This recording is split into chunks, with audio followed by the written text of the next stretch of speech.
చేయకోకుండా తప్పుకుపోయారంటే అసలు law and ఆర్డర్ను మెయింటైన్ చేయడానికి ఉన్నారా పోలీసులు లేదా అని నా ప్రశ్న. ఇక్కడ ఎంత ప్రమాదం దేశానికి, ఈ రాష్ట్రానికి. పోనీ కేసున రిజిస్టర్ చేయండి అయ్యా. ఆ కిరణ్ పెట్టమాకండి, A1 అంబటి రాంబాబుని పెట్టండి, రాయిసింది నేనేనండి. ఆ విజువల్స్ తీసేసి తలకాయ, ఆ కిరణ్ తలకాయ నా తలకాయ పెట్టండి. A1 Ambati Rambabu, A2 Mondithoka, A3 Appireddy, A4 diamond Babu ఉన్నాగా. అదన్నా పెట్టండి. పోనీ కనీసం కేసు అన్నా పెట్టారు, పోలీసులు కొడితే అని అనుకుంటారు. ఏమిటో ఈ అన్యాయం, నాకు అర్థం కాలేదు. ఈ అన్యాయాన్ని ప్రశ్నించకూడదా? ప్రశ్నించడానికి మేము రాకూడదా? ఏ డీజీపీ రిప్రజెంటేషన్ తీసుకోడు, ఎవరికో అప్పచెబుతాడు. ఎస్పీకి ఇస్తే ఎవరికో అప్పచెబుతారు. ఎందుకంటే మా ముఖం చూడలేకపోతున్నారు. ఎందుకంటే you are all violating the rules. Policing మీరు చేయలేకపోతున్నారు కాబట్టి మా ముఖం చూడటానికే భయం మీకు. ముఖం చూసి సమాధానం చెప్పలేరు. డీజీపీకి రిప్రజెంటేషన్కి వెళ్ళామనుకోండి, ఆ గేట్ దగ్గర ఇచ్చేయమంటున్నారు. ఎస్పీ గారి దగ్గరికి వెళ్ళామనుకోండి, ఆ అడిషనల్ ఎస్పీకి ఇచ్చేయమంటున్నారు. ఆయన ఏమంటాడు, అయ్యా మీరు ఇచ్చారు కదా ఎస్పీ గారికి ఇస్తామని అంటున్నారు. సమాధానం చెప్పలేరు.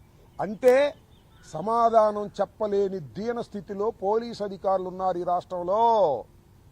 శ్రీమద్ రమారమణ గోవింద్ అంతే. ఇక లా అండ్ ఆర్డర్ లేదు, ఇక పోయింది. పోలీస్ స్టేషన్లో హత్యలు చేసేస్తున్నారు, చంపేస్తున్నారు, బూడిద కూడా మాయం చేసేస్తున్నారు. ఏంటిది? ఇద్దరు ఎమ్మెల్సీలు, బాధ్యత కలిగినటువంటి మాజీ మంత్రిని వస్తే రిప్రజెంటేషన్ తీసుకోవడానికి కూడా పై వాళ్ళ పర్మిషన్ కావాలి. కంప్లైంట్ ఇస్తే రిసిప్ట్ ఇవ్వడానికి కూడా పై వాళ్ళ పర్మిషన్ కావాలి. పోలీసులను కొడితే వాళ్ళ మీద కేసు పెట్టకూడదు. ఏంటిది అన్యాయం? ఇంకేం కాపాడతారు మీరు లా అండ్ ఆర్డరు? ఇక మేము కూడా ప్రత్యేకంగా ప్రైవేట్ గన్మ్యానుల్ని, ప్రైవేట్ బందోబస్తులు పెట్టుకోవాల్సిన పరిస్థితి ఏర్పడుతుంది. ఇక పోలీసుల మీద నమ్మకం పోతుంది. ఇది గుర్తుపెట్టుకోమని మనం చేస్తున్నాం. కలకాలం ఎప్పుడు ఇలాగే ఉండదు.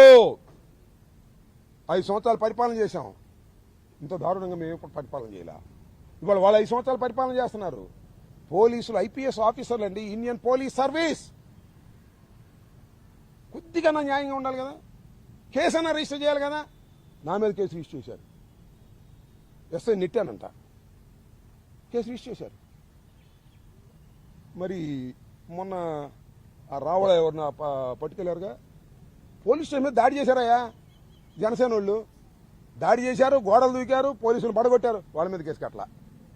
వాళ్ళకు ఒక చట్టం, అంబటి రాంబాబుకు ఒక చట్టం. నా మీద కేసు కట్టారు, ఎస్సీ కేసు కూడా కట్టారు. ఈ కేసులు భయపడతావా? కేసులకు భయపడం. మేము భయపడుతుంది ఒకటి, లా అండ్ ఆర్డర్ రాష్ట్రం లేకుండా పోతుంది. ఎవడెప్పుడు ఎవరిని చంపేస్తాడో తెలియదు. పోలీస్ స్టేషన్కి తీసుకెళ్తే తిరిగి వస్తాడో రాడో తెలియదు. లేదా హెరాస్మెంట్ తట్టుకోలేక ఆత్మహత్య చేసుకునే పరిస్థితి.